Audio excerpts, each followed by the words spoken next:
வீடியோல நாம பார்க்க போறது mechanism of hormone action in chemical coordination and integration. So hormone எப்படி வேலை செய்யுது அதை பற்றி தான் நம்ம இங்கே பார்க்க போகிறோம். Okay, hormones circulate in the blood but their concentration can increase or decrease based on the requirements of the body. இப்போ ஹார்மோன்ஸுக்குன்னு தனியாக ஒரு பைப்லைன் இல்லை. அது எதில் தான் சர்க்குலேட் ஆகுது, இதில் தான் ட்ராவல் ஆகுதுன்னு பார்த்தீங்கன்னா பிளட்டில் தான் ட்ராவல் ஆகுது. ஸோ அது கம்மியாக வேணுமா இல்லை அதிகமாக வேணுமா, அது நம்ம பாடியோட ரெக்குயர்மெண்ட்டை பொறுத்து தான் அது செக்ரேட் ஆகிறது. So this is controlled by the feedback mechanism. அந்த ஃபீட்பேக், இப்போ நீங்கள் ஒரு பொருள் வாங்கினீங்கன்னா அதுக்கு ஃபீட்பேக் எழுதுறீங்க இல்லையா, அந்த மாதிரி அந்த ஹார்மோனுக்கான ஃபீட்பேக் மெக்கானிசம் நம்ம பாடியில் தான் இருக்குது. ஸோ அது நெகட்டிவாக இருக்கலாம், பாசிட்டிவாக இருக்கலாம். So these mechanisms control the secretions of endocrine glands by stimulating the hypothalamus, pituitary or both, which in turn governs the secretion of a particular hormone. So இந்த மெக்கானிசம் நான் சொன்னேன் இல்லையா, ஃபீட்பேக் மெக்கானிசம், அதை யார் கண்ட்ரோல் பண்ணுறாங்க? அந்த control பண்ணுறது எங்கே இருக்குது? பிரெயினில் இருக்குது. பிரெயினில் ஹைப்போதலாமஸ் ரீஜனில் இருக்கிற பிட்யூட்டரி கிளாண்ட், அதுதான் master gland of our body. So அந்த பாடி கிட்ட அந்த pituitary gland is one of the endocrine gland. So மற்ற பார்ட்ஸ் ஆஃப் த மற்ற எண்டோக்ரைன் கிளாண்ட்ஸையும் கண்ட்ரோல் பண்ணுறது, செக்ரீட் பண்ணுறது, இது எல்லாமே வந்து ஹைப்போதலாமஸ் இல்லைன்னா பிட்யூட்டரி, இந்த ரெண்டுமே செஞ்சு தான் செஞ்சிட்ருக்கு. In positive feedback the secretion of hormone increases. பாசிட்டிவ்னா நல்லது, அப்போ எது இன்க்ரீஸ் ஆகணும்? ஹார்மோன் செக்ரீஷன் இன்க்ரீஸ் ஆகணும். அதே மாதிரி நெகட்டிவ்னா டிக்ரீஸ் ஆகணும். ஸோ நெகட்டிவ் ஃபீட்பேக் மெக்கானிசம், ஹார்மோனோட செக்ரீஷன் டிக்ரீஸ் ஆகணும், ஸ்லோ டவுன் ஆகணும்.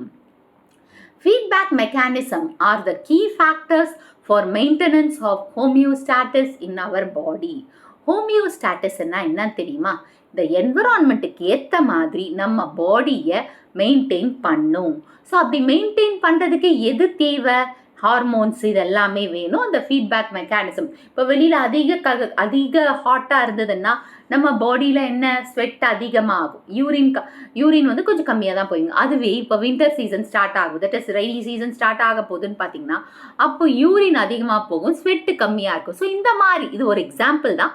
ஸோ இந்த மாதிரி இருக்கிற அந்த கிளைமேட் என்விரான்மெண்ட்டோட ஒத்து வாழறது தான், நம்ம பாடியும் ஒத்து உழைக்கிறது தான் அந்த ஹோமியோஸ்டாட்டிஸ். ஸோ அந்த ஹோமியோஸ்டாட்டிஸ்க்கு எது கீ ரோல் வேலை செய்யுது? இந்த ஃபீட்பேக் மெக்கானிசம்.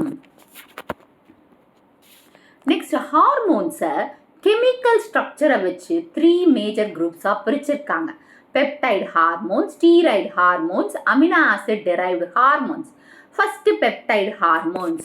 இப்போ இந்த நம்ம பாட்னியில் கூட படிச்சிருப்போம், அதாவது சில பார்ட்டிகல்ஸ் வந்து பிளாஸ்மா மெம்பரின் மூலமாக போக முடியாது, ஏன்னா அது ஒரு லிப்பிட் மெம்பரின் கூட சொல்கிறோம், லிப்பிட். அதனால் நம்மளுக்கு அதுக்கு ஒரு கேரியர் வேணும். அந்த கேரியர் வந்து இங்கே ரிசப்டார். ஸோ இந்த ரிசப்டார் மூலமாக வாங்கிட்டு உள்ள செல்லுக்குள்ளே என்டர் ஆகி சைட்டோபிளாசத்துலேருந்து அப்புறமா நியூக்ளியஸ்க்கு என்டர் ஆகிறதுக்கு ஹெல்ப் பண்ணுற இதுதான் அந்த ரிசப்டார்.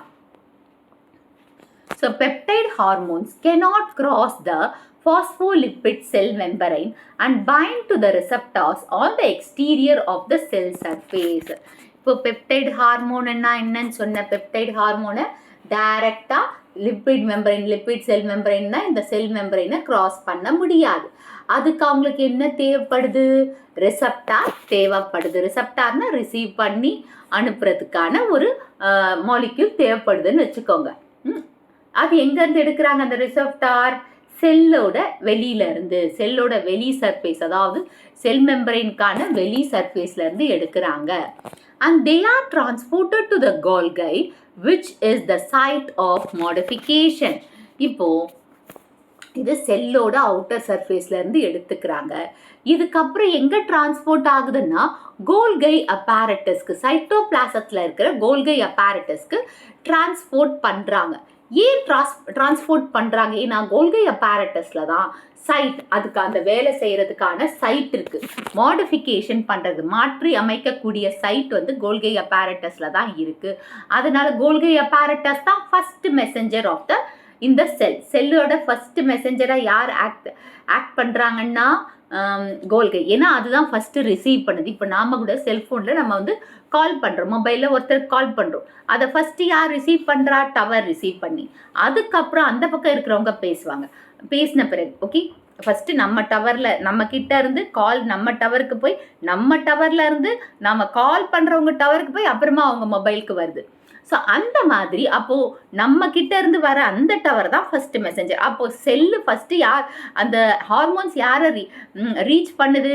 கோல்கையை ரீச் பண்ணுது. அதுதான் ஃபர்ஸ்ட் மெசஞ்சர்.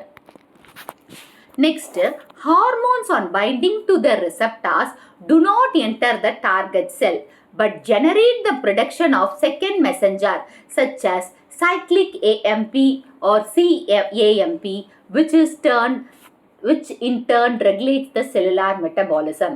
இப்போ டைரக்டாக வந்து ரிசப்டார் வந்து ஹார்மோன்ஸை ரீச் பண்ணுறதில்ல, அதாவது அவங்க டார்கெட் பண்ணுற செல்லுக்கு டைரக்டாக போகாது. இப்போ இதுக்குள்ளே என்ட்ராச்சு இல்லையா, டைரெக்டாக எங்கே போகணுமோ அங்கே போகாது. அப்போ நெக்ஸ்ட்டு யாரை தேடுது? ஸோ நெக்ஸ்ட்டு இன்னொரு மெசஞ்சர் நான் சொன்னேன் இல்லையா, ஃபஸ்ட்டு நம்ம கிட்டேருந்து கால் போய் ஃபஸ்ட்டு டவர், அப்புறம் நம்ம எந்த டவருக்கு போகிறோமோ அந்த எந்த ஊரில் இருக்கிறவங்களுக்கு கால் பண்ணுறோமோ அவங்க டவர். அந்த மாதிரி செகண்ட் மெசஞ்சர் இங்கே தேவை. ஸோ அந்த செகண்ட் மெசஞ்சர் ஹார்மோன்ஸ் ரீச் பண்ணுறது வந்து CAMP, that is cyclic adenosine monophosphate. அவங்க தான் செல்லுலார் மெட்டபாலிசத்தை ரெகுலேட் பண்ணி எந்த டார்கெட் சைட்டுக்கு போகணுமோ அங்கே ரீச் ஆகிறாங்க. ஸோ இந்த என்சைம், அதாவது இந்த கரெக்டாக செகண்ட் இதுக்கு போயிட்டு செல்லுலார் கரெக்டான செல்லுக்கிட்ட போகுது இல்லையா, அப்போது அதை ஒழுங்காக வேலை செய்ய வைக்கிறது, கெட்டலைஸ் பண்ணணும்னா ரியாக்ஷனை ஒழுங்காக வேலை செய்கிறதுக்கு யூஸ் பண்ணுற என்சைம் என்னன்னு பார்த்தீங்கன்னா அடினலைட் சைக்ளேசஸ். So, in the interaction between the hormone at the cell surface and the effect brought out by CAMP within the cell is known as cell cascading. அதாவது ஹார்மோன் வந்து செல் சர்ஃபேஸோட இன்டராக்ட் பண்ணுது, அப்புறமா இந்த CAMPயும் சேர்ந்து வேலை செய்யுது இல்லையா. ஸோ இந்த ரெண்டுத்துக்கும் பேர் என்னன்னு சொன்னாங்கன்னா சிக்னலிங் கேஸ்கட், அதாவது சிக்னல் வந்துடுச்சு. இன்டராக்ஷன், அதாவது ஹார்மோனுக்கும் இந்த CAMPக்கும் நடுவில் அந்த இருக்கிற ஒரு ஃப்ரெண்ட்ஷிப் வச்சுக்கோங்களேன், ஒரு இன்டராக்ஷன், அதுதான் சிக்னலிங் கேஸ்கேட் அப்படின்னு சொல்கிறாங்க. At each step there is a possible of amplification. So ஒவ்வொரு ஸ்டெப்லேயும் ஆம்ப்ளிஃபிகேஷன்னா என்னது? அந்த பெருசுப்படுத்துறது, பெரியதாக்குறது. ஸோ ஒவ்வொரு ஸ்டெப்பு இப்போ ஃபஸ்ட்டுலேருந்து, அதாவது ரிசப்டார்லேருந்து ஃபஸ்ட்டு மெசஞ்சருக்கு போகும்போது அதோட சைஸ் இன்க்ரீஸ் ஆகிருக்கலாம், இல்லை அதோட செக்ரீஷன் இன்க்ரீஸ் ஆகிருக்கலாம். செகண்ட் லெவலுக்கு போகும்போதும் அதோட செக்ரீஷனோ சைஸோ இன்க்ரீஸ் ஆகிருக்கலாம். So one hormone molecule may bind to multiple receptor molecules before it is degraded. இப்போ ஒரு ஹார்மோன் மாலிக்யூல் வந்து எத்தனையோ ரிசப்டார்ஸோட பைண்ட் ஆகலாம், சேரலாம். அது எதுக்குள்ளே சேரணும்? அது டீக்ரேட்னா அது அழியறதுக்கு முன்னாடி சேர்ந்துடணும். So each receptor molecules may activate several adenylate cyclases such adenylate cyclases, each of which makes much CAMP. அப்போது ஒவ்வொரு ரிசப்டார் கிட்டையும் என்ன என்சைம் இருக்கும்? நிறைய என்சைம் வந்து அடினைட் சைக்ளேசஸ் இருக்கும். இதனால் யார் ஆக்டிவேட் பண்ணுறோம்? CAMPயை ஆக்டிவேட் பண்ணுறோம்.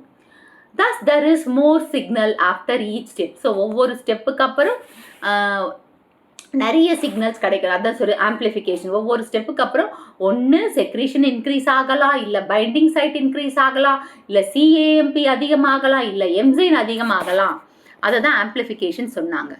Next, these actions of CAMP terminated by phosphodiesterase. அதாவது இப்போ வந்து CAMP அதிகமாக ப்ரொடியூஸ் ஆச்சு இல்லையா, அதை ஸ்டாப் பண்ணணும் இல்லையா. அதை ஸ்டாப் பண்ணுற ஹார்மோன், அதோட ஹார்மோன் இல்லை என்சைம் யாருன்னு பார்த்தீங்கன்னா phosphodiesterase. So in the effect of